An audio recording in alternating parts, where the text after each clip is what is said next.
ప్రభునందు అత్యంత ప్రియమైనటువంటి దేవుని బిడ్డారా, ఇప్పుడు మన ప్రభువును లోకరక్షకుడు యేసుక్రీస్తు అతి శుభమైన నామమును బట్టి చేరి ఉన్న మీకందరికీ ఈ వాక్యం వింటున్న ప్రతి ఒక్క బిడ్డలకు కూడా యేసుక్రీస్తు ప్రశస్తమైన నామమును బట్టి శుభాభివందనాలు తెలియపరుస్తున్నాను. ప్రభునందు దేవుని బిడ్డ, యొక్క సమయంలో కొద్ది సమయం పరిశుద్ధ గ్రంథములో నుంచి ఒక మాటను దేవుని యొక్క వాక్యముగా ధ్యానం చేసుకుందాం. ఈ రోజు ధ్యాన నిమిత్తము పరిశుద్ధ గ్రంథము నుండి 104వ కీర్తన 15వ చరణాన్ని దేవుని యొక్క వాక్యముగా నేర్చుకుందాం. పరిశుద్ధ గ్రంథము నుండి 104వ కీర్తన 15వ చరణాన్ని దేవుని యొక్క వాక్యముగా నేర్చుకుందాం. ఇందుమూలమున భూమిలో నుండి ఆహారమును నరుల హృదయమును సంతోషపరచు ద్రాక్షారసమును వారి ముఖములకు మెరుగునిచ్చు తైలమును నరుల హృదయమును బలపరచు ఆహారమును ఆయన పుట్టించుచున్నాడు. చిన్న ప్రార్థన చేసుకుని వాక్యాన్ని నేర్చుకుందాం. మహాపరిశుద్ధులను ప్రేమ స్వరూపి అయిన మా ప్రియ పరలోకపు తండ్రి, మీ యొక్క పరిశుద్ధమైన ఘనమైన అతి శ్రేష్టమైన మీకు ఎక్కడైన వందనాలు, స్తోత్ర. అవును తండ్రి, ఎంతవరకు పాటల ద్వారా స్తుతి ఆరాధన ద్వారా మహిమ తెచ్చుకున్న తండ్రి, మీకు ఎక్కడైన వందనాలు, స్తోత్ర. నీ కొద్ది మాటలు ధ్యానం చేసుకోమన్నగా ఇదిగో నీ దాసుని శిలువ చోటను మరుగుపరిచి ఏడతో ఆత్మశక్తి చేత అభిషేకికి బలపరిచి నీ దాసుని నోట నీ మాట ఉంచయ్యా. మాతో సూటిగా మాట్లాడుచుండగా వెనకకు చెవి గ్రహించగల మనస్సు, లోబడి అనుసరించిన మనస్సు ప్రతి బిడ్డలకు అనుగ్రహింపజేసి నీ రాకడకు ఆయుధపరచమని మా ప్రభువును రక్షకుడై ఉన్న యేసు నామమున ప్రార్థించి వేడుకొనుచున్నాము పరమ తండ్రి, ఆమేన్. ప్రభునందు అత్యంత ప్రియమైనటువంటి దేవుని బిడ్డలారా, ఈ చదవబడిన వాక్య భాగంలో దేవుడు మన కొరకు సిద్ధపరిచిన మాటలు. ఈ రోజున 3 ఆహారాలు మనము ప్రతి నెల మొదటి వారంలో భుజిస్తూ ఉన్నాం. ఒకటి వాక్యాహారం, రెండవది ప్రభు యొక్క విందు, ఆయన యొక్క శరీరము రక్తము, మూడవది ప్రేమ విందు. ఈ 3 విందులు కూడా దేవుడు మన కొరకు సిద్ధపరుస్తూ ఉన్నాడు. అయితే మనకి ఎక్కువగా ప్రీతికరమైంది ఏంటంటే శరీర సంబంధమైన విందు. ఆ విందు వాసనకి మనకి ఎలా ఉంటాయంటే శరీరాలన్నీ కొన్ని ఎప్పుడు పాస్ట్గా విడిచిపెడతారా, భోజనం చేద్దాం అన్నట్టుగా ఉంటాయి. కనుక మీరు ఎంతో కష్టపడి విందు సిద్ధపరిచారు కనుక ఆలస్యం చేయకుండా కొద్ది సమయంలో నేను వాక్యాన్ని ముగించి నేను మీకు ఆ ప్రేమ విందులోనికి మమ్మల్ని నేను నడిపిస్తాను. అయితే ఈ రోజున చదవబడిన వాక్య భాగంలో నుంచి దేవుడు మన కొరకు సిద్ధపరిచిన ఆ విందులో అంశము ఏమై ఉందంటే, దేవుని యొక్క విందును బట్టి మనుషుల యొక్క హృదయములకు ఆనందమును, ఆ విందును బట్టి మనుషుల యొక్క ముఖములకు ఏంటంట మెరుగులు ఇచ్చేటువంటిది. ఆ విందును బట్టి మనుషుల యొక్క హృదయములకు బలమును కలిగించే విందు అనే మాటని ఈ రోజున ధ్యానం చేసుకున్న ప్రభువును దేవుని బిడ్డారా, ఈ విందును గురించి ఈ మాట రాసింది ఎవరు అని మనం ఆలోచన చేస్తే, ఇక్కడ చూసినప్పుడు దావీదు భక్తుడు రాసిన ఈ యొక్క మాటలో అతను కొన్నటువంటి అనుభవాన్ని పెట్టి ఈ మాటను చాలా విలువైన మాట ఇక్కడ రాస్తూ వచ్చాడు. దేవుని బిడ్డారా, ఈ మాట చదవబడిన వాక్య భాగంలో దేవుడు మనకు సిద్ధపరిచిన మాటలు చూసినప్పుడు ఆ వారికి ఉన్న ఆ యొక్క ఆహారమును బట్టి మనుషుల యొక్క హృదయములకు ఏం కలుగుతుందంటే ఆనందం కలుగుతూ ఉందంట. రెండవది చూస్తే వారి యొక్క ముఖములకు తేటదనము అంటే మెరుగు కలిగి చేయబడ్డం. మూడవది మనం చూస్తే వారి యొక్క హృదయములకు బలము కలగడం. ఈ 3 కూడా ప్రతి ఒక్క మానవుడు అవసరమై ఉన్న దేవుని బిడ్డ. ప్రతి ఒక్కరు కూడా ఈ రోజున మానవుడి యొక్క హృదయంలో సంతోషము లేక ఆత్మహత్యలు చేసుకోవడానికి కారణం ఏమిటి? అలాగే మనుషుల యొక్క హృదయంలో సంతోషము లేక త్రాగుడికి అలవాటు పడడానికి కారణం ఏమిటి అంటే మనుషుల యొక్క హృదయంలో ఆనందము లేకపోవడం ద్వారానే. అలాగే నేను చూసినప్పుడు మనిషి యొక్క హృదయంలో ఆనందము లేకపోతే ముఖములో తేటతనము కనపడదు, ముఖములో వెలుగు కనపడదు. దేవుని బిడ్డలారా, ముఖములో వెలుగు కనపడాలి అంటే హృదయంలో ఆనందము కలిగి చేయబడాలి. అంటే ముఖములో తేటతనము రావాలి అంటే ఏ విందు కావాలి అంటే హృదయంలో ఆనందము కావాలి అన్న, ముఖములో తేటతనము కావాలి కావాలి అన్న. అలాగనే ఆత్మ ప్రతి దాన్ని కూడా జయించే శక్తివంతుడిగా బలవంతుడిగా ఉండాలి అంటే ఏ ఆహారము మనం భుజించాలి అన్న ఆలోచన చేస్తే దేవుడు మన కొరకు సిద్ధపరిచిన ఆయన యొక్క వాక్యాహారమును, ఆయన యొక్క రక్తమును, ఆయన యొక్క శరీరమును మనము భుజించవలసినటువంటి వారమే మన దేవుని బిడ్డ. ఇది ఎప్పుడైతే మనం కలిగి ఉంటామో దేవుని యొక్క పరిశుద్ధాత్మ మనలో శక్తిని ప్రసాదించి ఆ శక్తి ద్వారా లోకమును జయించే శక్తి, లోకములో ఉన్న శ్రమలను జయించే శక్తి, లోకములో ఉన్నటువంటి సామాన్య యొక్క తత్వములను జయించే శక్తిని ఈ పరిశుద్ధాత్మ దేవుడు మనకు అనుగ్రహిస్తాడు. ఈ మూడు మనకి కావాలి అంటే దేవుడు మన కొరకు ఎంతో ప్రయాసపడి ఒక విందును సిద్ధపరిచాడు దేవుని బిడ్డారా. అందుకే ఇశ్రాయేలు ప్రజలైన వారికి దేవుడు సెలవిచ్చిన మాటలు తెలుసంటే యాజకులకు సెలవిచ్చాడు దేవుని బిడ్డారా. ఆ మాట ఒక్కసారి చదువుదాం. ఏమేమి సిద్ధపరచమని యాజకులు చెప్పాడో ఇక్కడ కూడా అదే మాట కనపడుతుందో ఒకసారి. నెహెమ్యా గ్రంథము 10వ అధ్యాయము 39వ వచనాన్ని చదువుదాం ఒక్కసారి. నెహెమ్యా గ్రంథములోకి వచ్చి 10వ అధ్యాయము, నెహెమ్యా గ్రంథము 10వ అధ్యాయము 39వ వచనం.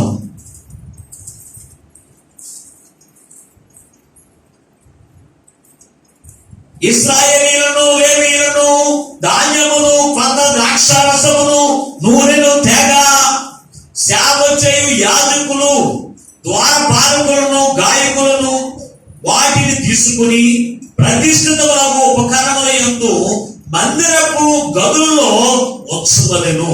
మా దేవుని మందిరము మేము విడిచిపెట్టము. దేవుని బిడ్డలారా, ఇశ్రాయేలు ప్రజలందరికీ కూడా వారు చెబుతున్నటువంటి సాక్ష్యము ఏమైందో తెలుసంటే మా దేవుని యొక్క మందిరమును మేము విడిచిపెట్టము అని ఎందుకు మాట్లాడుతూ ఉన్నారు తెలుసంటే దేవుని యొక్క మందిరమును లేవీయులు ఆహారమును సిద్ధపరచాలి. ఏమిటి ఆహారము అంటే ధాన్యమును, కొత్త ద్రాక్షారసమును, అలాగే తైలమును, ఈ మూడు కూడా దేవుని యొక్క మందిరములో సిద్ధపరిచినప్పుడు అంట, లేవీయులు సిద్ధపరిచినప్పుడు అది యాజకులైన వారు దేవునికి ప్రతిష్ఠించినప్పుడు అవి దేవుని అయిపోతూ ఉన్నాయి. దేవుని అయిపోయినప్పుడు ప్రతిష్ఠిత అనగానే ఏమవుతుందో తెలుసా, అవి దేవునివి, అవి దేవునికి ప్రతిష్ఠించినప్పుడు దేవుని అవుతున్నాయి కనుక ఇప్పుడు దేవుని యొక్క మందిరములో యాజకుల ద్వారా దేవుడు తన ఇశ్రాయేలు ప్రజలుగా దేవుని చేత ఆశీర్వదించబడిన వారు, దేవుని చేత పోరాడి గెలిచినటువంటి వారు ఇశ్రాయేలు ప్రజలు కనుక వారికి దేవుడు ఏమి సిద్ధపరచున్నాడు తెలుసంటే ఆహారము సిద్ధపరచున్నాడు. ఏమిటైతే ఆహారము అని ఆలోచన చేస్తే ధాన్యమును, ద్రాక్షారసమును, నూనెను తీసుకుని వచ్చి సిద్ధపరచగా దానినంట దేవుని యొక్క మందిరములు దేవునికి ప్రతిష్ఠించబడుతూ ఉన్నాయి. దేవునికి ప్రతిష్ఠించబడినప్పుడు అది ఎవరికి దేవునికి బిడలైన వారికి ఆ యొక్క విందు చేయగా వారందరూ ఆయన విందు చేసినప్పుడు వారి జీవితంలో హృదయంలో ఆనందాన్ని పొందుకునే వారిగా ఉంటారు. అలాగే వారి యొక్క ముఖములకు ధ్యానధనమును, వారి యొక్క ముఖములకు మెరుగుదనమును పొందుకునేటువంటి వారిగా ఉంటారు.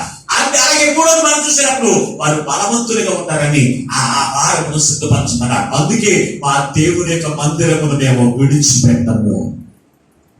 దేవుని యొక్క మందిరములో శ్రేష్టమైనవి, నీ జీవితంలో ఆనందాన్ని ఇచ్చేది, నీ హృదయానికి నెమ్మదినిచ్చేది, నీ ముఖములో కలలు లేనటువంటి ఆహారాన్ని విడిచిపెట్టి నువ్వు లోకములో నీకు అనారోగ్యాన్ని కలిగేసేటువంటి విందు కొరకు పరుగులేడుతూ ఉంటావు కదా.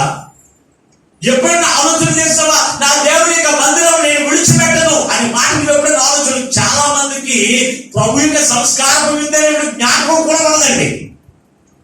ఈ రోజున ప్రభు యొక్క సంస్కారం విందు, ఆ విందులోకి వెళ్ళి ఆ విందు చేసి నా హృదయంలో ఆనందాన్ని పొందుకోవాలి, నా లోకానికి త్యాగదనం తెచ్చుకోవాలి, నేను ఆత్మ బలము చదివిపోవాలి అని ఆలోచన చాలా మందికి ఉండగా బలహీనులై సాతాను చేత ఓడించబడుతూ ఈ లోకంలో కుటుంబాలు నాశనం చేసుకునేటువంటి క్రైస్తవులు ఈ లోకంలో లేకపోలేదు దేవుని బిడ్డారా.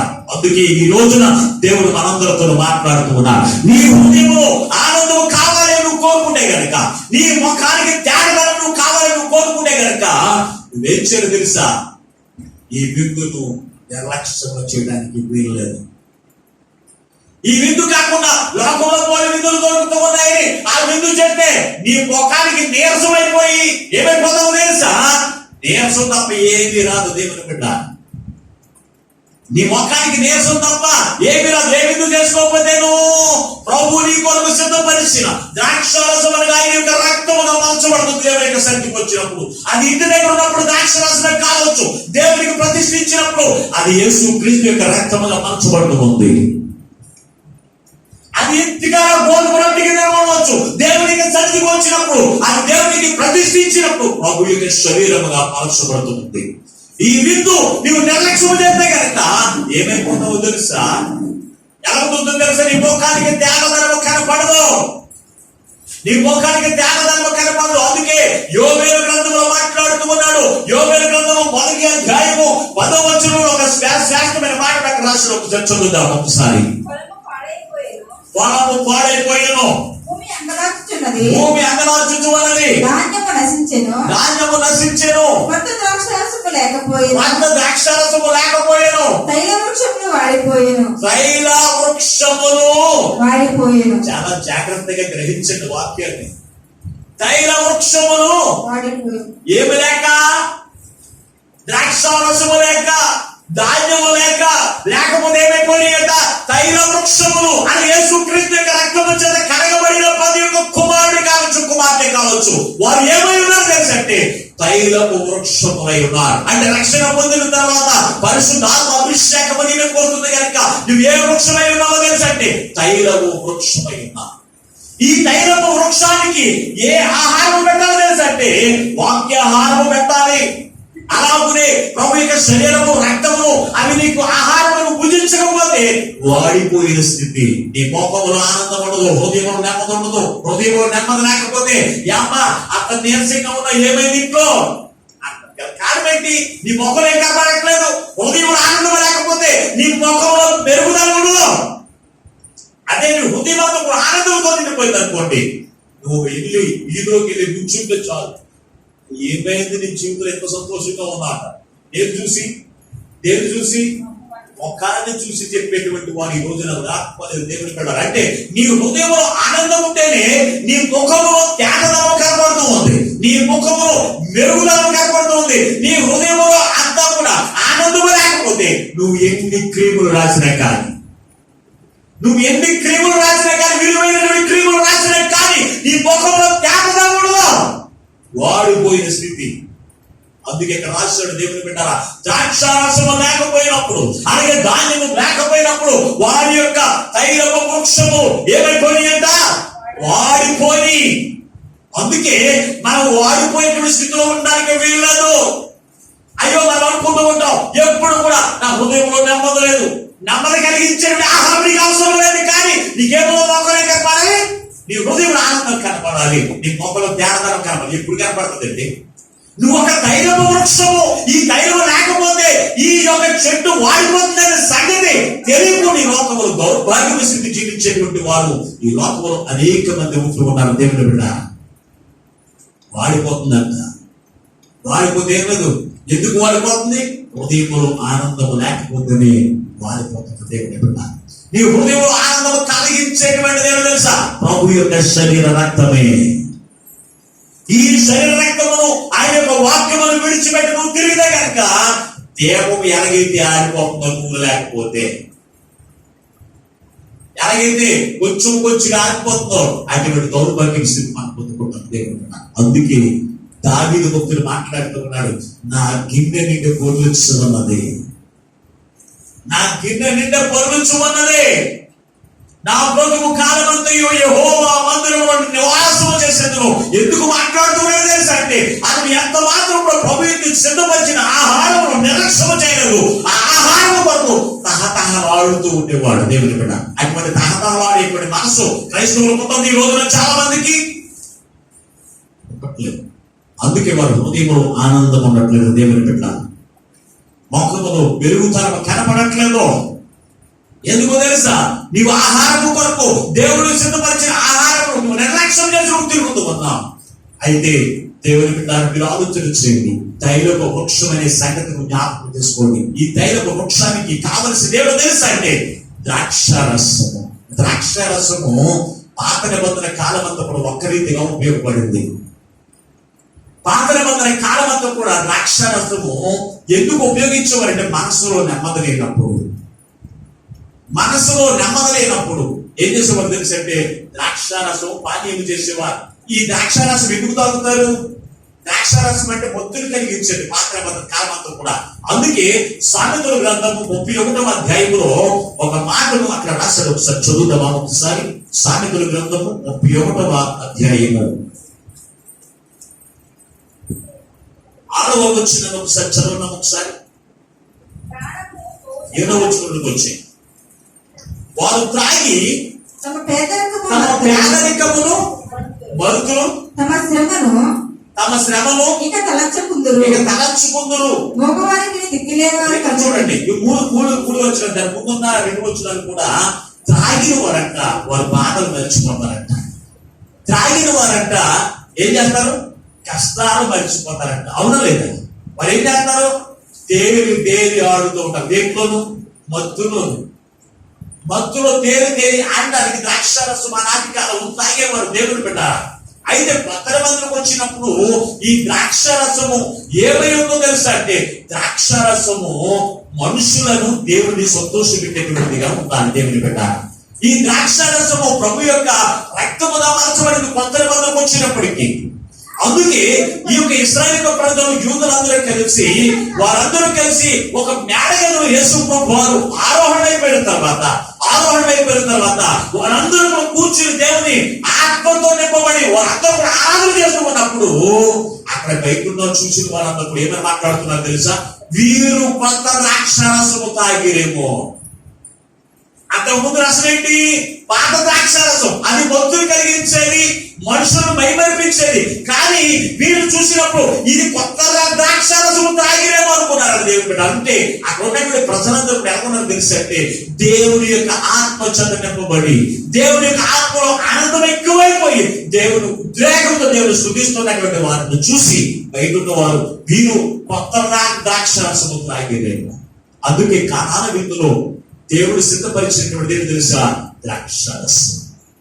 వారు భక్తులై ఉండడానికి కాదు, వారి హృదయంలో ఆనందాన్ని కలగచేయడానికి దేవుడు మొట్టమొదటిగా ఆయన అద్భుత కార్యం జరిగించింది ఏదో తెలుసు అంటే నీళ్ళను ద్రాక్షారసంగా చేశాడు. కారణం తెలుసు అంటే ద్రాక్షారసము మనుషుల యొక్క హృదయానికి ఆనందాన్ని కలిగించేసింది దేవుని బిడ్డ. ప్రభు యొక్క రక్తము కూడా నీకు ఏం చేస్తుందో తెలుసా?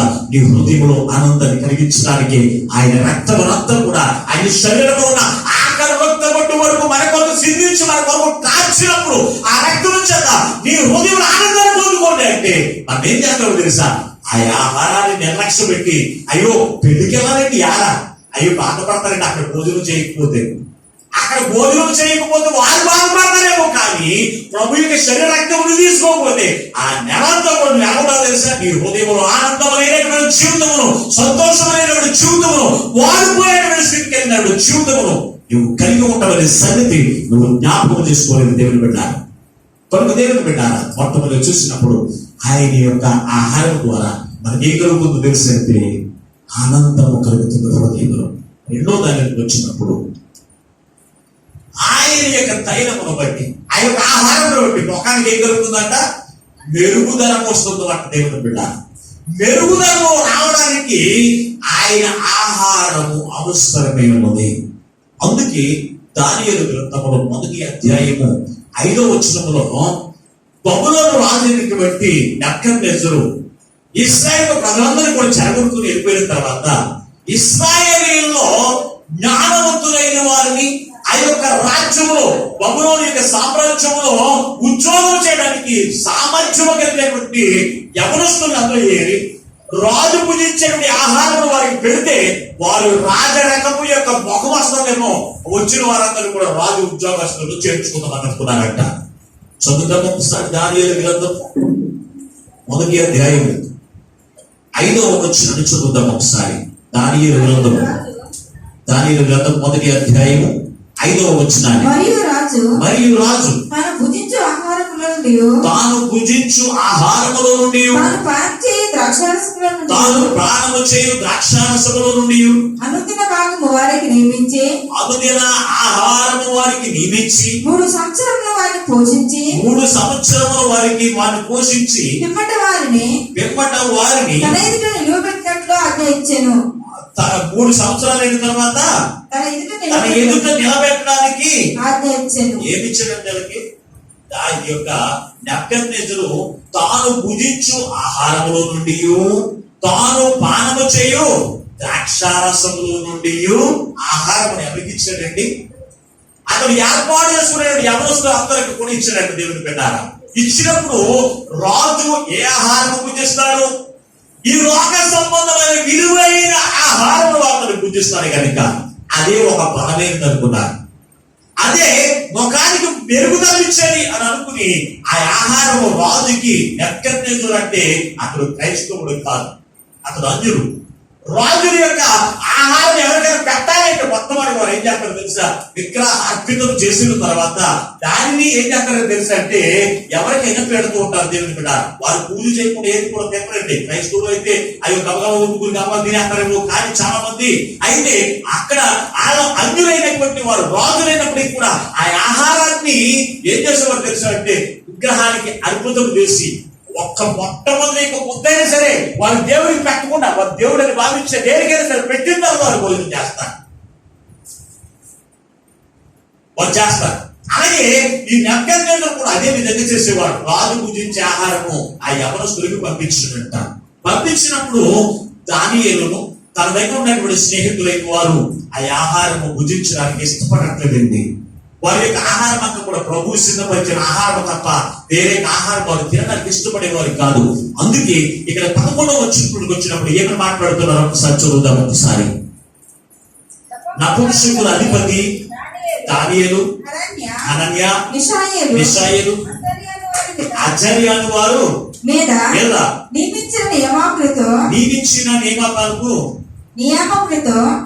దానియేలు ఇట్లనెను భోజనములకు శాఖధాన్యాదులను పానములకును నీళ్లును నీ దాసులమైన మాకు ఇప్పించి దయచేసి 10 దినముల వరకు మమ్మల్ని పరీక్షించుము అని ఇక్కడ ఈ మాట శపించాడు దేవుని బిడ్డ. ఎవరితో చెప్తున్నాడంటే ఒక సేవకుడికి నపుంసకుల అధిపతికి అప్పగించాడండి. వాళ్ళందరినీ కూడా యవనస్తులందరినీ కూడా అప్పగించి ఇదిగో నేను పూజించే ఆహారం వారికి పెట్టాలి. ఆహారం పెట్టినప్పుడు ఎవరైతే జ్ఞానమునకు ఆ యొక్క ఉద్యోగం చేయడానికి రాజ్యంలో ఉద్యోగాలు చేయడానికి ఆ రాజ్యంలో అర్హత కలిగినటువంటి వారిగా ఉంటారో ఆ వారిని ఆ రాజ్యంలో నేను పెట్టుకోవడానికి సెలవు ఇచ్చినప్పుడు వీరందరూ కూడా యవనస్తులందరూ నపుంసకుల అధిపతికి అప్పగించారంట. అప్పగించినప్పుడు ఈ దానియేలు అతని దగ్గర ఉన్నటువంటి షద్రక్ మేషక్ అబేద్నెగో అనేటువంటి వారు వీరందరూ కలిసి ఏమో మాట్లాడుతున్నారు తెలుసా? దానియేలుతో చెప్పినప్పుడు దానియేలు ఈ నపుంసకుల అధిపతి దగ్గరికి వచ్చి, అయ్యా ఇదిగో రాజు సిద్ధపరిచిన ఆహారం మేము భుజించకూడదు, మేము భుజించం మా కొరకు ఒక ఆహారం సిద్ధపరచు. అదేంటో తెలుసంటే ధాన్యమును అలాగే పానమును ఈ రెండు మా కొరకు సిద్ధపరిచిన తర్వాత ఇదిగో 10 రోజులు పెట్టి చూడు, మా ముఖములో తేటగా కనబడకపోతే నీవు సిద్ధపరిచిన ఆహారమే పూజిస్తావు అని సెలవిచ్చినప్పుడు అతను ఏం చేశారు తెలుసా? 10 రోజులు పంపించాడు నేను. అయితే మీరు సిద్ధపరించుకున్నటువంటి ఆహారమే నేను మీకు పెడతాను తినని చెప్పేసి పెట్టాడంటే దేవుని బిడ్డ. పెట్టినప్పుడు వీరి యొక్క రూపము ఎలా మారిపోయిందంట? 15వ వచనం ఒకసారి చదవండి. 10 దినములైన పిమ్మట వారి ముఖములు రాజు భోజనము భుజించు వారందరి ముఖముల కంటే సౌందర్యముగాను కనబడగా చూడండి. వీళ్ళకి ముఖానికి కళ వచ్చింది, ముఖానికి మెరుగు ఏర్పడి వచ్చిందండి. రాజు నియమించిన శ్రేష్టమైన ఆహారం అనుకున్నటువంటి ఆహారం బట్టి వీరు ముఖానికి కళ వచ్చిందా, మెరుగుదల వచ్చిందా? ఆ ఆహారం భుజించే వారికి రాకపోనండి, వీరు కూడా నాశనానికి వెళ్ళిపోయేవారు. కానీ రాజు మమ్మల్ని బాధించినప్పటికీ కూడా, రాజు మమ్మల్ని శిక్షించినప్పటికీ కూడా ఆ ఆహారం భుజించము, దేవుడు నా కొరకు సిద్ధపరిచిన ఆహారం మాత్రమే భుజిస్తాము అని ఎక్కువ జీవితం కలిగినటువంటి వారి ఉన్నారు. ఈ రోజున చాలా మంది క్రైస్తవులు చేసే పని తెలుసా? మేము చేస్తున్నటువంటి అధికారులు, మేము అధికారుల దగ్గర మేము పనిచేస్తున్నాం, వారు బలి అర్పించి తినకపోతే వారు ఏదో అనుకుంటారేమో వాళ్ళు అనుకోరండి.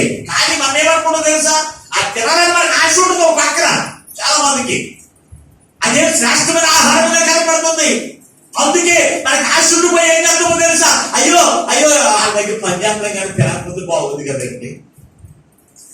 రాజీ పడిపోయి మనస్తత్వం మనం కలిగి మనం ఏం చేస్తామో తెలుసా, మనకు కలగజేసే మెరుగును తొలగించుకుని అపవాది కలిగించేటువంటి ముసుగు చేత మనం ఏం చేస్తామంటే లోపల తిరుగుతూ ఉంటాం. అందుకే మన యొక్క హృదయంలో ఆనందం కనబడట్లేదు, మన యొక్క ముఖానికి మెరుగుతనం కనబడట్లేదు. దేవుడు పెట్టారా? అందుకే ఈ రోజు దేవుడు మనందరితో మాట్లాడుతూ ఉన్నాడు. నీ హృదయంలో ఆనందం కనబడాలి అన్న దేవుడు నీ కొరకు సిద్ధపరిచిన ఆహారము, తన దాసుల ద్వారా సిద్ధపరిచిన ఆహారము అది విలువైనది.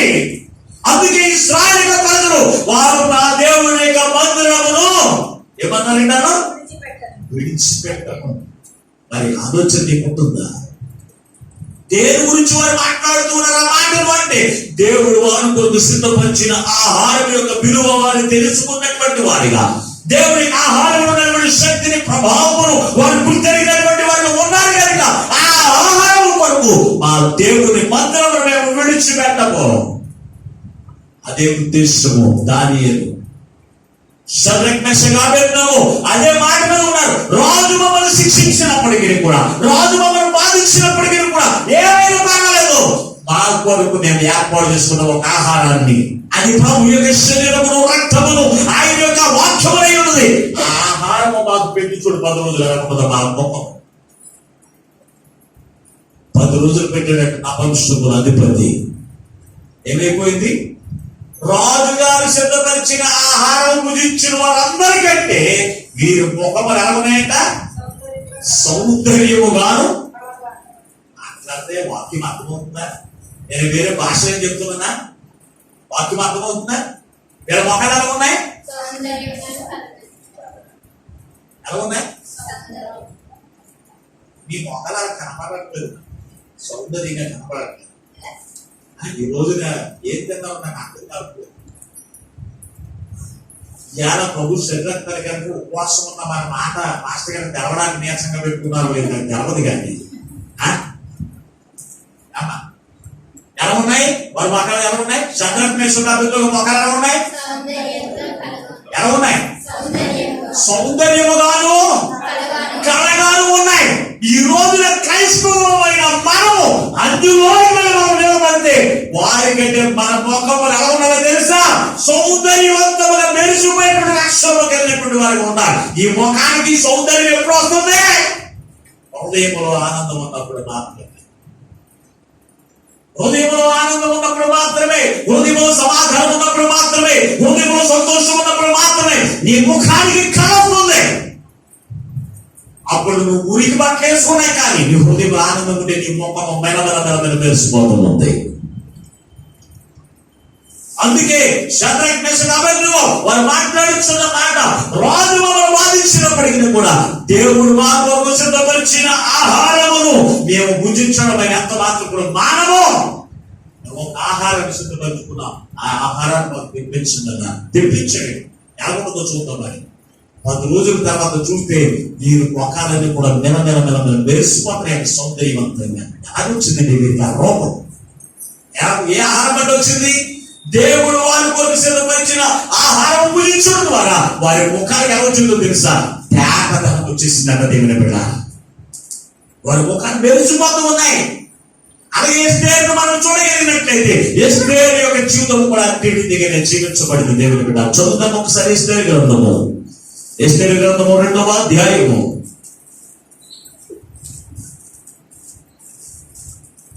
ఎస్తేరు గ్రంథం 2వ అధ్యాయం 8వ వచనం ఒకసారి చదువుదాం.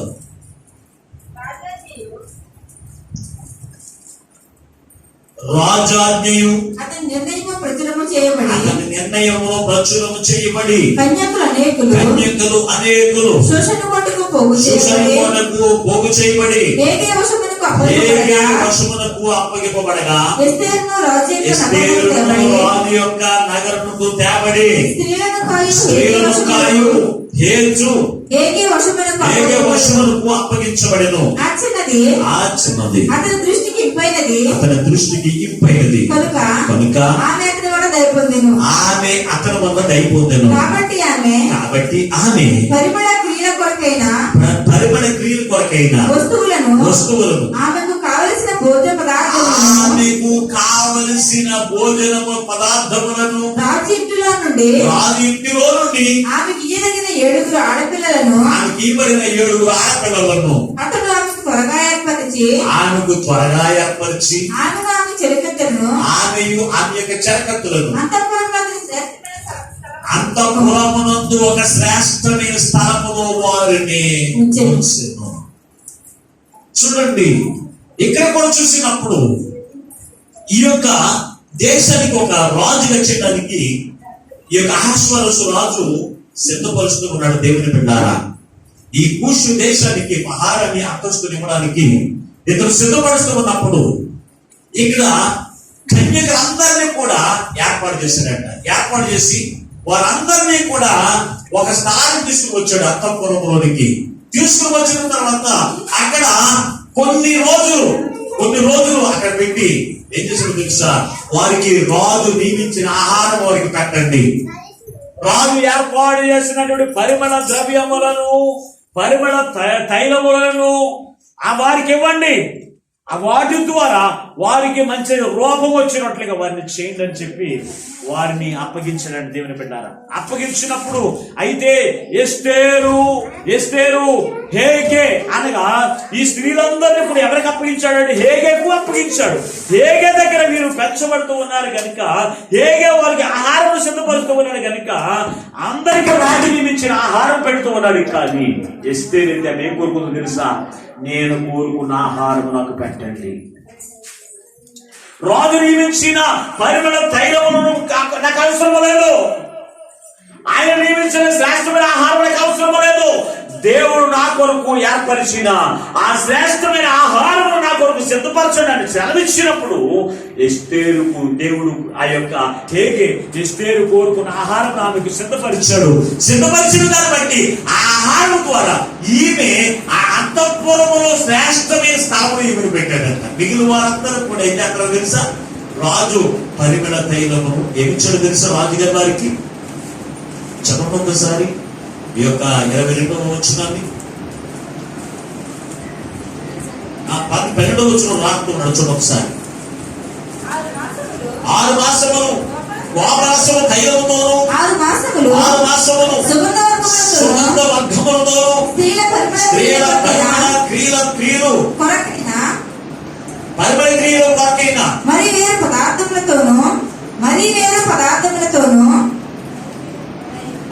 వేరు పదార్థములతోను స్త్రీలు పరిమళ క్రియలు ముగించి రాజు వద్దకు పోవారు. 12 మాసములైన తర్వాత చూడండి ఎన్ని రాస్తున్నారు విచారాలు. ఏం రాస్తున్నారంట చూడండి. 6 మాసములు గోపరస తైలముతోను 6 మాసములు సుగంధ వర్గములతోను పరిమళ క్రియల కొరకైన మరి వేరు పదార్థములు. అంటే వారి ముఖమంతా కూడా తేటగా కనపడడానికి, వారి యొక్క పరిమళ యొక్క వాసన బట్టి రాజు ఆకర్షించున్నందున వీరేం చేస్తారంటే మంచి రూపం రావాలని వీరేం చేస్తారో తెలుసంటే ఈ లోక సంబంధమైన ఆహారమును, ఈ లోక సంబంధమైనటువంటి పరిమళ క్రియలు ఇచ్చేటువంటి వాటిని వారు ఏం చేస్తారంటే పూసుకున్నారంట. కానీ ఎస్తేరు మాత్రము దేవుడు ఆయనకు ఆమె కొరకు సిద్ధపరిచిన ఆహారం తెప్పించుకుందంట. ఆ ఆహారం రాకుంటే చాలు, దేవుడు నా ముఖ రూపమును మారుస్తాడు. దేవుని యొక్క వాక్యం అబద్ధము కాదు. దేవుడు సిద్ధపరిచిన ఆహారం ఎవరైతే పూజిస్తారో వారి యొక్క హృదయములకు ఆనందమును, వారి యొక్క ముఖములకు మెరుగుదనం కలిగేస్తున్నాడు. దేవుడు వాక్యం చెప్పాడు కనుక దేవుడు నాకు సిద్ధపరిచిన ఆహారం నాకు పెట్టండి అని అడిగిందంట. దేవుని బిడ్డ పెట్టమన్నప్పుడు వారు తీసుకొచ్చి ఆ ఆహారం పెట్టినప్పుడు ఆమె యొక్క రూపము ఏమైపోయిందో తెలుసంటే, చదువుదాం ఒకసారి 15వ వచనాన్ని. ఒత్తికి తన కుమార్తెగా స్వీకరించుకున్న తన పినతండ్రి అయిన అబీహైలు యొక్క కుమార్తె ఎస్తేరు రాజునందుకు వెలుడుకు వత్తు వచ్చినప్పుడు కాయు రాజు యొక్క శత్రుడైన హేగే నిర్ణయించిన అలంకారము గాక ఆమె మరి ఏమీ కోరుకోలేదు. ఎస్తేరును చూచిన వారందరికీ ఆమె యందు దయ పుట్టెను. 17వ వచనంలోకి వచ్చేయండి. స్త్రీలందరికీ రాజు ఎస్తేరును ఎందుకు ప్రేమించలేండి? నేను లూదియమ్మ గారు ఎస్తేరును దేవుడు ఎందుకు రాజు ఎందుకు ప్రేమించాడు అంటే ఆమె రాజు నియమించిన ఆహారం ఆమె భుజించలేదు. పరిహారం దేవుడు సిద్ధపరిచిన ఆహారం, దేవుడు నియమించిన ఆహారం, దేవుడి ఇశ్రాయేలు ప్రజలకు దేవుని బిడ్డలైన వారికి సిద్ధపరిచిన ఆహారము ఆమె భుజించింది కనుక ఆమె యొక్క ముఖమంతా కూడా కళగా మారిపోయిందంట. ముఖానికి తేజస్సు వచ్చేసింది. అక్కడ కన్యకులు అనేక మంది ఉన్నారు. అత్తరు రాసుకున్న వారు ఉన్నారు, చెట్టులు పూసుకున్న వారు ఉన్నారు, క్రీములు రాసుకున్న వారు, ముఖమంతా కూడా తెల్లగా చేసుకున్న వారు అనేక మంది ఉన్నప్పటికీ వారందరికంటే ఎవరిని రాజు ప్రేమించాడు తెలుసంటే ఎస్తేరును దేవుడు ఆ యొక్క రాజు కన్యకలందరికంటే ఆమెను ప్రేమించిన దేవుని బిడ్డ. మొక్కమునకు త్యాగదనిపించేది ఏమిటి? ప్రభు యొక్క సిద్ధపరిచిన ఆహారం. దేవుని బిడ్డ త్యాగదనము కాకపోతే ఒకానొక దినాన్ని మనమందరం కూడా రాజు దగ్గర నిల్చోవలసిన సమయం అవుతుంది.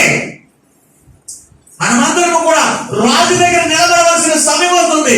రాజు నిన్ను చూసి నీ సౌందర్యము కలిగినటువంటి, నీ తేజస్సు మొహము కలిగినటువంటి నీ ముఖమును చూసి నిన్ను చేర్చుకుంటాడు. నీ ముఖములో తేజస్సు లేకపోతే మాత్రము నువ్వు వెనక్కిపోవడమే. ఈ లోక సంబంధమైన ఆహారము భుజిస్తే దాని వల్ల నీకు ఒకవేళ తృప్తి కలుగుతుందేమో హృదయానికి, కానీ నీ ముఖానికి తేజస్సు రాదు. నీ ముఖానికి తేజస్సు ఎప్పుడు వస్తుందో తెలుసా అంటే దేవుడు నీ కొరకు సిద్ధపరిచిన ఆహారం భుజిస్తేనే నీ ముఖానికి తేజస్సు వస్తుంది. అప్పుడు నీ ముఖానికి దినాన్ని రాజులకు రాజని యేసయ్య ఎదుట నువ్వు నిలబడినప్పుడు నీ సౌందర్యమును చూసి ఆయన నిన్ను అంగీకరించినటువంటి జీవితమును జీవించాలి. ఉందా తేజస్సు నీ ముఖంలో కనపడుతుందా? ఆ తేజస్సు నీకు కనబడాలి అంటే నీవు చేయవలసిన పని ఏమిటి? అయ్యో మా దేవునికి అందరం మేము మానము విడిచిపెట్టము. ఎందుకో తెలుసా? దేవుడు నా కొరకు సిద్ధపరిచిన ఆహారం అక్కడ ఉంది. ఆ ఆహారం ద్వారా నా హృదయంలో ఆనందం కలుగుతుంది. ఆ ఆహారం ద్వారా నా ముఖానికి తేజస్సు ఉంటుంది. ఆ ఆహారం ద్వారా నాకు బలము చేకూరుతుంది. మన విశ్వాసం నీకుందా? ఆలోచన చేయ ప్రభుత్వం దేవుని బిడ్డ. శద్రక్ మెషక్ అబేద్నెగో వారి యొక్క ముఖానికి తేజస్సు రావడానికి కారణం ఏంటి? వారి యొక్క జీవితంలో గొప్ప ఉద్యోగాలు సంపాదించడానికి కారణం ఏంటి? ఈ లోక సంబంధమైన ఆహారం కాదు, ఆత్మ సంబంధమైన ఆహారం. దేవుడు తన కొరకు సిద్ధపరిచిన ఆహారం వారు భుజించారు కనుక ఈ లోకంలో గొప్ప ఉద్యోగమును సంపాదించుకున్నారు దేవుని బిడ్డ.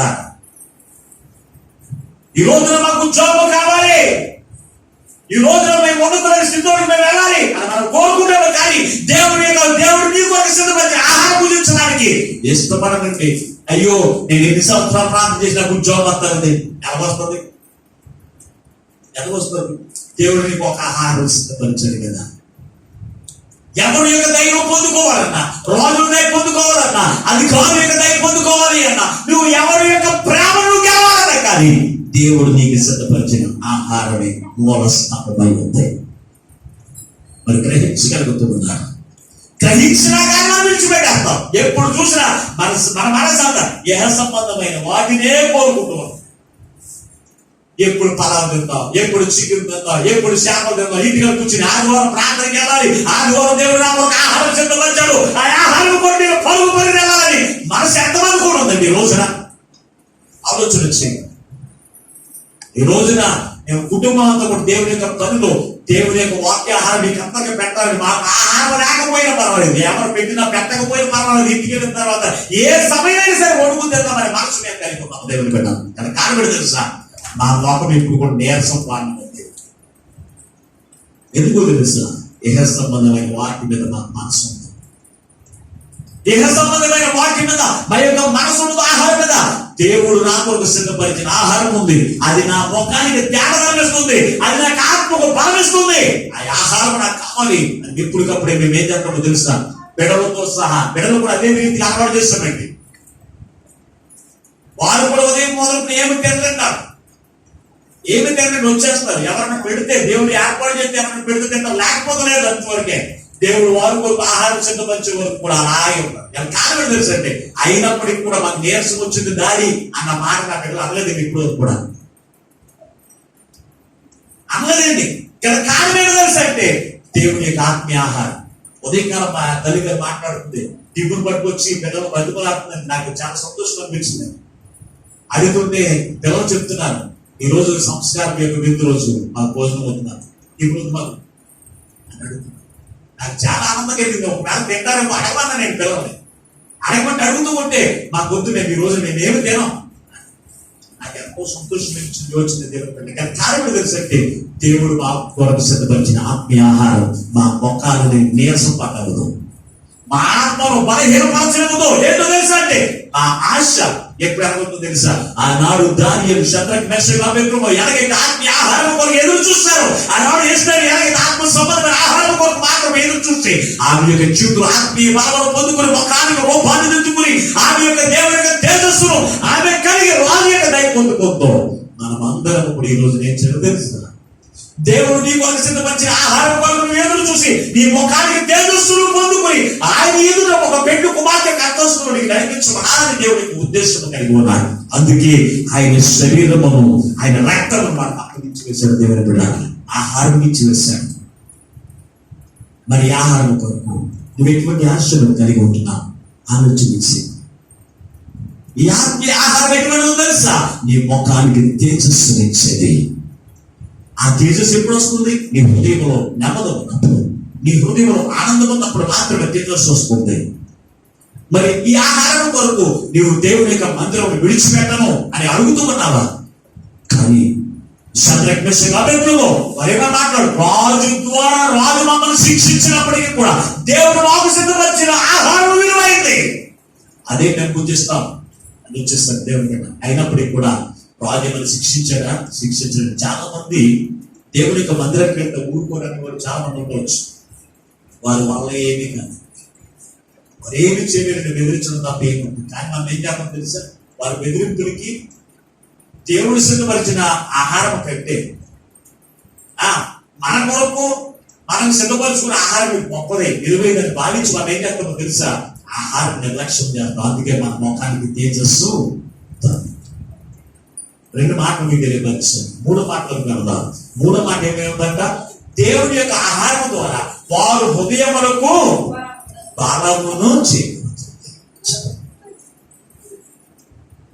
బలమును చేకూర్చేది. ఏ ఆహారము అంటే దేవుడు మన కొరకు సిద్ధపరిచిన ఆహారం ఉంది. దేవుని యొక్క వాక్యమే ఉంది దేవుని బిడ్డ. అందుకే పరిశుద్ధ గ్రంథంలో ప్రభువు యేసుక్రీస్తుని సాధన శోధిస్తూ ఉన్నప్పుడు ఆ రాళ్ళను తీసుకుని రొట్టెలు చేసుకోమన్నప్పుడు దేవుడు సెలవిచ్చిన మాట ఏంటో తెలుసంటే, ఆయన మేము మనుషులు రొట్టె వల్ల మాత్రము కాదు కానీ దేవుని యొక్క నోట నుండి వచ్చి ప్రతి ఒక్క మాట వల్ల బ్రతుకును అని సెలవిచ్చాడు. అలాగే మూడో దానికి వచ్చినప్పుడు ఈ మాట మనం బలపరిచేది, దేవుని యొక్క వాక్యము మనం బలపరిచేది, దేవుని యొక్క విందు మనం బలపరిచేది. ఆ విందు ఏమై ఉంది అంటే మొట్టమొదటిగా అబ్రహాం దగ్గరికి మనం వెళ్ళినట్లయితే అబ్రహాము తండ్రి అయిన దేవునిగా ఇద్దరు దేవదూతలను తీసుకుని అబ్రహాం యొక్క గృహం మీదకి వచ్చారు. వచ్చినప్పుడు జరిగిన సందర్భము ఏమై ఉందంటే ఒకసారి చదువుదాం. ఒకసారి ఆదికాండము 18వ అధ్యాయము 5వ వచనాన్ని చదువుదాం. ఆదికాండము 18వ అధ్యాయము 5వ వచనాన్ని. ఏంటంట? కొంచెము ఆహారం తెచ్చేదను, నీ ప్రాణములను బలపరచుకొనుడి, నీ ప్రాణములను బలపరచుకొనుడి, తరువాత మీరు వెళ్ళవచ్చును. ఇందు నిమిత్తము కదా నీ దాసుని యొద్దకు వచ్చితిరి అనెను. నీ దాసుని యొద్దకు వచ్చితిరి అనెను. చాలా జాగ్రత్తగా ఆలోచించారు. వాక్యాన్ని చదువుకుంటూ వెళ్తే అర్థం కాదండి. దానికి ప్రతి మాటను దేవుడు ఆత్మీయంగా రాసిన మాటలండి. ఇవన్నీ ఆత్మ సంబంధమైన వాక్యమైనది. వాక్యము శరీర సంబంధమైనది కాదు, ఆత్మ సంబంధమైనటువంటి వాక్యం. ఇందు నిమిత్తమే కదా నీ దాసుని యొద్దకు వచ్చాం. ఇందాకేమని రాశాడు అక్కడ, యాజకులైన వారు ఇశ్రాయేలు ప్రజలకు విందు సిద్ధపరచాలి. సిద్ధపరిచిన ఆహారమును, ద్రాక్షరసమును, నూనెను, తైలమును దేవునికి ప్రతిష్ఠించి అది ఇశ్రాయేలు ప్రజలకు ఆహారం ఇవ్వాలి అని సెలవించింది. అవునా? అందుకే మేము దేవుని యొక్క మందిరమును విడిచిపెట్టమని వాళ్ళు చెప్పారు. అయితే ఈ అబ్రహాము ఎవరితో మాట్లాడుతున్నాడు అంటే, ముఖ్య వ్యక్తులుగా ఎవరు వచ్చారు అంటే అబ్రహాము యొక్క గృహం ఎందుకు వచ్చాడు? దేవాది దేవుడైన దేవుడు దేవునిగా రాలేదు. దేవునిగా రాలేదండి, ముగ్గురు మనుషులుగా వచ్చాడు. ఇద్దరు దేవత మనుషులు, ముగ్గురు మనుషులుగా వచ్చినప్పుడు, ఈ ముగ్గురు మనుషులు అబ్రహాము దగ్గరికి వచ్చినప్పుడు అబ్రహాము వారితో చెప్పిన మాట ఏమిటి తెలుసా అంటే, మీ ఆత్మ ఏమన్నాడంటే అక్కడ, మీ ప్రాణము బలపరుచుకున్నకు. ప్రాణం అంటే ఏంటి చూడండి, శరీరము వేరు, ప్రాణము వేరు, ఆత్మ వేరు. ప్రాణం అంటే రక్తం. ప్రాణం అంటే రక్తం సాదృశ్యమైన, అందుకే రక్తంతో కూడిన ఏ మాంసము తినడానికి వీల్లేదు. రక్తంతో ఏది కూడా తినకూడదండి. కోడి మాంసం చాలా మంది కడక్కూడ తినేస్తారండి. రక్తంతో చాలా రుచిగా ఉంటుందండి. ఏంటండి, రక్తంతో వండుకుంటే బాగా రుచిగా ఉంటుందా? మరి వాక్యము రక్తంతో తినకూడదంటే రక్తంతో తినేస్తారు దేవుడు కూడా. అందుకే ఇక్కడ మాట్లాడుచున్న మాట, రక్తము అంటే ఇక్కడ చూడండి, మీ ప్రాణములకు బలము చేకూరినట్లు కొంచెం ఆహారము భుజించాలి. కొంచెం ఆహారం అంటే ఇంట్లో భోజనం లేదనుకుంటున్నారా? మామూలు శరీర సంబంధమైన విందు ఉందండి. ఉన్నప్పటికీ కూడా పస్కా వధించినట్లుగా ఒక తోడను వధించి అతనికి ఏం చేశాడంట, రొట్టెలను, అలాగే ఆ యొక్క రొట్టెలను, ఈ యొక్క తోడను వధించిన పస్కా విందు వంటి విందును అతనికి పెట్టి, పాలును, మేకడ అంటే పెరుగు, మూడు కలిసి అబ్రహాము పెట్టాడు. తెలుసంటే దేవాది దేవుని యొక్క దాసులైన వారి దగ్గరికి వచ్చిన వారందరూ కూడా ఏ ఆహారం భుజించి బలం పొందుకునే వారు ఉండాలి అంటే, ఒకటి వాక్యాహారం, రెండు భౌమిక సంస్కారం యొక్క విందు అనేటువంటి ఆ విందు ద్వారా మన ఆత్మలకు, మన ప్రాణములకు బలం పొందుకునే వారిగా ఉండాలి. అప్పుడే నీవు ఈ లోకంలో ప్రతిదానిని కూడా నువ్వు జయించగలుగుతావు. ఈ లోకంలో ప్రతిదానిని కూడా నువ్వు జయించి ఒక శక్తివంతుడిగా ఉంటావు దేవుని బిడ్డ. అంతకు ముందు బిడ్డలు కట్టలేదంటే అబ్రహాము యొక్క శాఖ అప్పుడు బిడ్డలు కట్టలేదు. అప్పుడు వరకు పిరికివాడిగా ఉన్నాడు అబ్రహాము. దేవుడి ఎప్పుడైతే వారిని దర్శించాడు, ఎప్పుడైతే దర్శించాడో దేవుని యొక్క బలమును పొందుకున్నటువంటి వారిని ఉన్నారు దేవుని బిడ్డారా. ఈ రోజున నీ జీవితంలో కూడా నువ్వు ఎటువంటి పరిస్థితుల్లో ఉన్నావో ఆలోచన చేయండి. నువ్వు దేవుని ఆత్మచను బలవంతుడిగా నువ్వు ఉండాలి అంటే ప్రభువుని సిద్ధపరిచిన ఆహారమును భుజించడం మానడానికి వీల్లేదు, నిర్లక్ష్యం చేయడానికి వీల్లేదు. ఈ ఆత్మకు ఈ బలము ఇచ్చేది ఏమిటో తెలుసా? ప్రభువునికి సిద్ధపరిచిన ఆ విందే, పస్కా విందు. యేసుక్రీస్తు ప్రభు వారు నిన్ను నన్ను బలపరచడానికి ఆయన పస్కా గొర్రె పిల్లవలె వధించబడి, ఆయన ఒక ఆహారముగా ఆయన సిద్ధపరచబడి ఆయన యొక్క దాసుల ద్వారా నీకు అందిస్తూ ఉంటే ఈ విందంటే ఎంత నిర్లక్ష్యం ఉంది. అయ్యో ఎంత రొట్టె ముక్క ఎత్తున్నారు, ఎంత ద్రాక్షారసం పెడుతున్నారు, ఎప్పుడు చూసి ఏ సంబంధమైన వాటితో పోల్చడం తప్ప నేను భౌమిక శరీరము రక్తమును భుజించాలన్న మాట నోటి నుంచి వస్తలేమో. కొంతమంది ఒక మాట నుండి వెళ్ళాలని చూస్తారు, ఆ మాట రాదని చాలా మందికి. అయ్యో అయ్యగారి రొట్టె అసలు కలుగుతుంది కొంతమంది. నేను ఎక్కడో ఇంకో సంఘానికి వెళ్ళాను, అక్కడేమో వాళ్ళు ఇచ్చిన రోడ్లు నోట్లు ఉంటే కరిగిపోయిన రోడ్లు నాకు మీద పెట్టుకుంటేది. అయ్యే రోడ్లు కరిగిపోయిన రోడ్లు ఏదైనా తెచ్చుకుంటాను. అది వాక్యములు ఎక్కడ కూడా రాయబడలేదు. రొట్టె విరమబడితేనే అది ప్రభు యొక్క శరీరము. ఆయన అప్పగింపబడిన రాత్రి ఒక రొట్టెను తీసుకుని దాన్ని విరిచి ఇచ్చాడు. కానీ రెడీమేడ్ రొట్టెలు తీసుకొచ్చి ఇదిగో మీరు భుజించేయండి, దాని మీద పెట్టుకోండి, ఇది కరిగిపోద్ది, మీకు తెలియకుండా మంత్రాలు వేసేటువంటి రొట్టెలు కాదు ఇవి. మన మందిరంలో మంత్రాలు వేసేటువంటి రొట్టెలు మనకి మందిరంలో లేవు. ఇది ఆ రొట్టె కాదు, దేవుడిని మనకు సిద్ధపరిచిన ఆ యొక్క విందు. అది శ్రేష్టమైనది, అది బలమైనది. ఈ జీవితంలో ఆత్మకు బలమనిచ్చేటువంటిది. లోకమును శత్రువులు జయించే శక్తిని నువ్వు పొందుకోవడానికి ఇచ్చేటువంటి దేవుడు తెలుసంటే ప్రభు నీకు సిద్ధపరిచిన విందు. ఆ విందు చేసిన ఏలియా ఎలాగ బలపరచబడ్డాడు తెలుసా? చదువుదాం ఒకసారి. రాజుల మొదటి గ్రంథము 19వ అధ్యాయము 7వ వచనం నుంచి చదువుదాం ఒకసారి. 7-8 వచనాలు. రాజుల మొదటి గ్రంథము 19వ అధ్యాయం. అయితే యెహోవా దూత రెండో మారు వచ్చి అతను పుట్టి నీ శక్తికి వచ్చిన ప్రయాణము నీకు శక్తికి మించిన ప్రయాణము ఉన్నది. నీకు సిద్ధమై ఉన్నది. నీవు లేచి భోజనము చేయమని చెప్పినప్పుడు అతను లేచి భోజనము చేసి ఆ భోజనపు బలము చేత 40 రాత్రి పగళ్ళు ప్రయాణము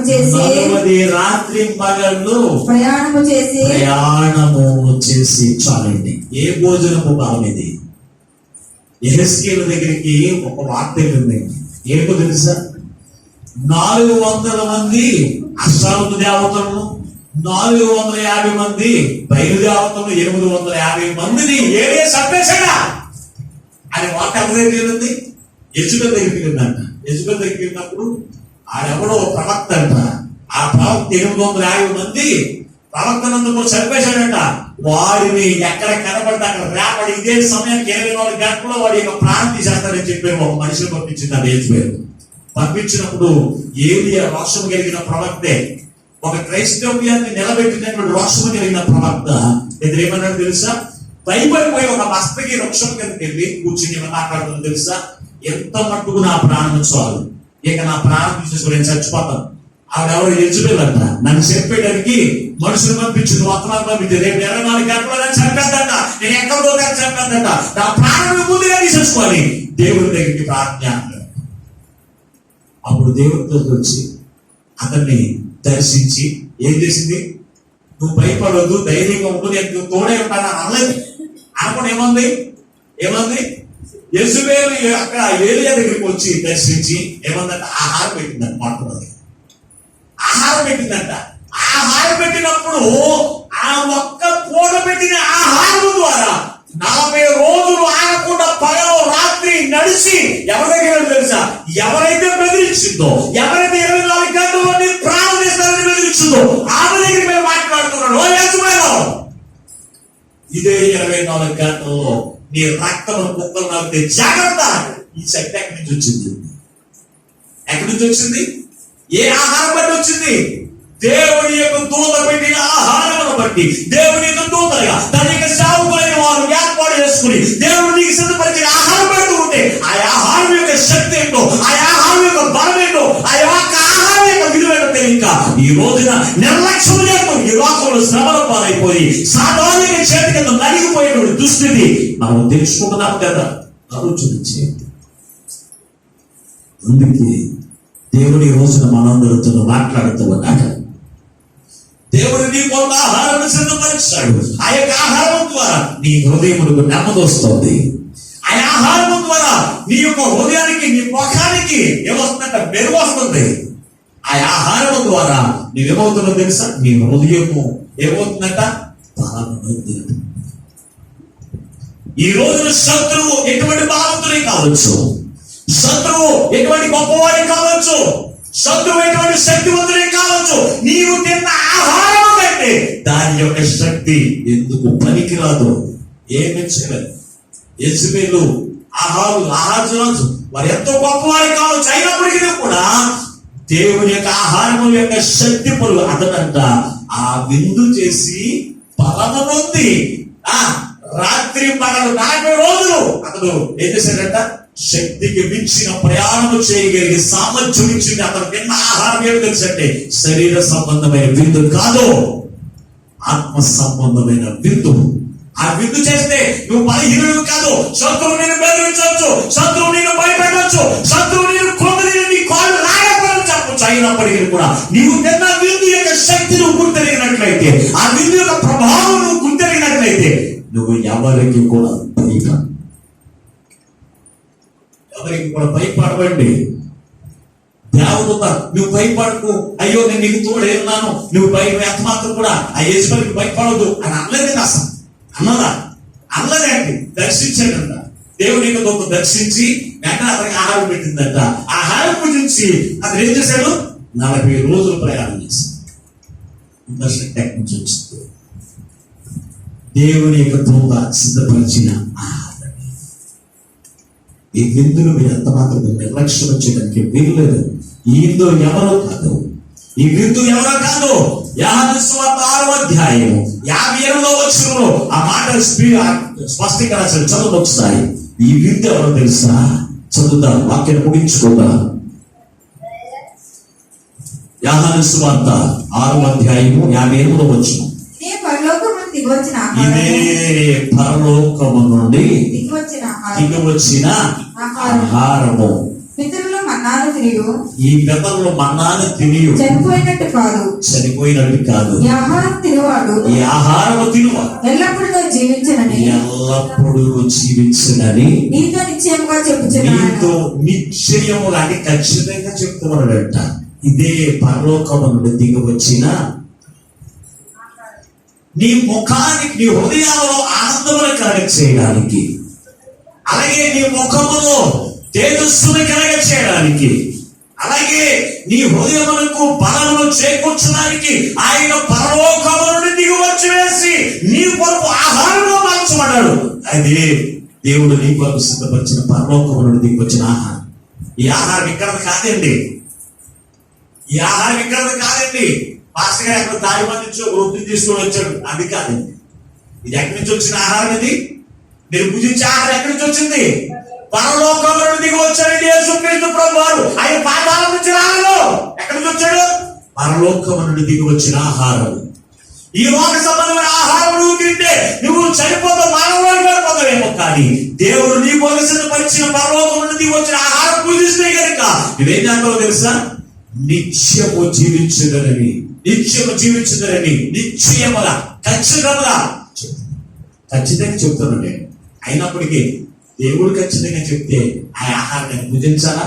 నా ఇష్టమైన జీవితం, నా ఇష్టమైన ఆహారం తింటానని తిరిగి తిన్నావా? నీ నాశనం నువ్వే తెచ్చుకున్నావు. దేవుని బిడ్డ, నీ నాశనాన్ని నీవే తెచ్చుకున్నావు.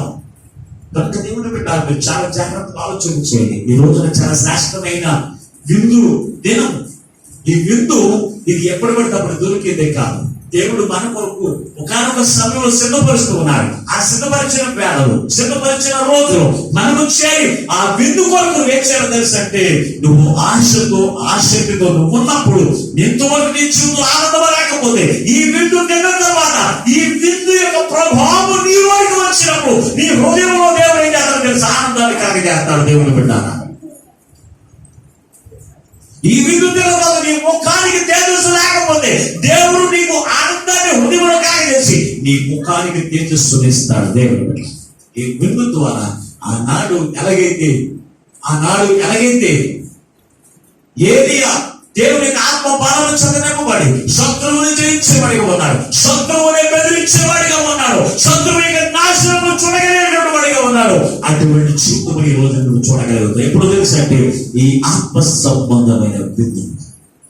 ఆనాడు ఇశ్రాయేలు ప్రజలు ఆ విందు పరలోకం నుండి దిగి వచ్చిన మన్నాన్ని తిని చచ్చిపోయారు కదా అని మనం దేవుని పెట్టాలి.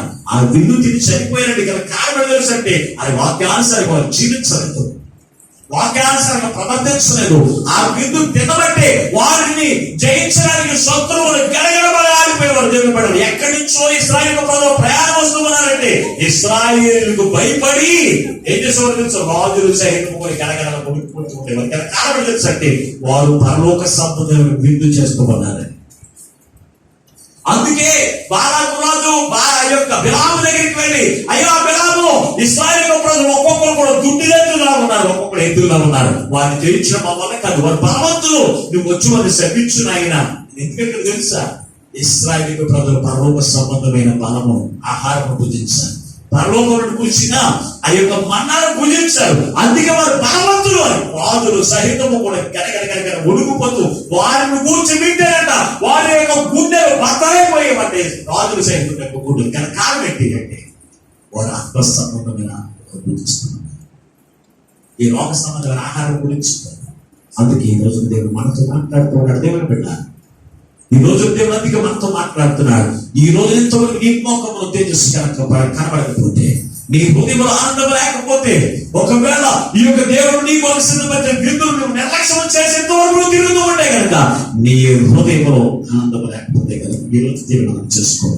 అయ్యా ఎంతవరకు అయ్యా ఆ విందు యొక్క విలువ తెలియక, ఆ విందు యొక్క ప్రభావం తెలియక, ఆ విందుకున్న శక్తి గ్రహించగా, అయ్యా నేను ఈ లోక సంబంధమైన విందు కొరకు నేను ప్రయాసపడుతూ ఉన్నాను, ఈ లోక సంబంధమైన విందు కొరకు నేను పరుగులేడుతూ ఉన్నాను. ఈ రోజు నువ్వు నాతో మాట్లాడుతూ ఉన్నావు. ఆనాడు ఇశ్రాయేలు ప్రజలు ఆ విందు యొక్క శక్తి, విందు యొక్క ప్రభావం గుర్తెరిగిన వారుగా ఉన్నారు కనుక దేవుడు మా కోసం సిద్ధపరిచిన ఆహారం భుజించడానికి మా దేవుని యొక్క మందిరము మేము విడిచిపెట్టమని దేవుడు సిద్ధపరిచిన విందులు చేసి వారి లోకమును జయించుకుని వారి యొక్క మార్గములు సరళం చేయబడి జయ జీవితం పొందుకున్నారు. అటువంటి జయ జీవితం మొదలు గురించిన ప్రార్థన చేయి. శద్రక్ మెషక్ అబేద్నెగో ఎస్తేరు అటువంటి వారు ఎలాగైతే ఈ లోక సంబంధమైన విందు కొరకు ఎదురుచలేక వారు కొరకు దేవుడు సిద్ధపరిచిన విందు వైపు మాత్రమే చూసి, ఈ లోక సంబంధమే చికెన్లే కావచ్చు, చాయింట్ బిర్యానీలే కావచ్చు, మటనే కావచ్చు, ఏదైనా సరే వాటి వైపు చూడడానికి వేరు లేదు. దేవుడు నీ కొరకు సిద్ధపరిచిన విందు చూడడానికి చిన్నగా ఉండవచ్చు, చూడడానికి అది ఎంతో తక్కువగా కనపడవచ్చేమో, కానీ అది నీ శరీరమునకు ఏం చేస్తుంది తెలుసా? మెరుగునిచ్చింది కదా. ఆ మెరుగు లేకపోతే కనుక, ఆ మొఖానికి మెరుగు లేకపోతే కనుక దేవుడు నిన్ను అంగీకరించింది. ఆనాడు అనేక మంది కన్యకలు రాజు దగ్గరికి వెళ్ళారు, కానీ ఎస్తేరును మాత్రమే అంగీకరించాడు. మిగిలిన కన్యకలు అందరూ కూడా ఏమైపోయారు? వెళ్ళిపోయారు. అలాగే నీ మొఖానికి మెరుగు లేకపోతే, ఏ సంబంధమైన వాటితో నువ్వు అలంకరించుకుంటే కనుక, ఏ సంబంధమైన వాటితో నువ్వు ఆహారం పూజించే కనుక నువ్వు ఎంత మాత్రం దేవుడికి ఇష్టవాళ్ళుగా నువ్వు కనపడవు. అప్పుడు దేవుడు నిన్ను అంగీకరించాడు. దేవుడు నిన్ను అంగీకరించాలంటే, దేవుడు నిన్ను అంగీకరించి ఆయనతో కూర్చోబెట్టుకోవాలి అంతస్తులోకి నువ్వు వెళ్ళాలి అంటే, దేవుడు నీ కొరకు సిద్ధపరిచిన వాక్యాహారం, ప్రభు యొక్క శరీరము, రక్తము నువ్వేం చేయకూడదు తెలుసా? నిర్లక్ష్యం చేయడానికి వీల్లేదు. ఈ రెండు లేకపోతే కనుక నీ ఆత్మదేవుడు వెలిగించబడదు, చీకటమైపోతుంది నీ జీవితం అంతా కూడా.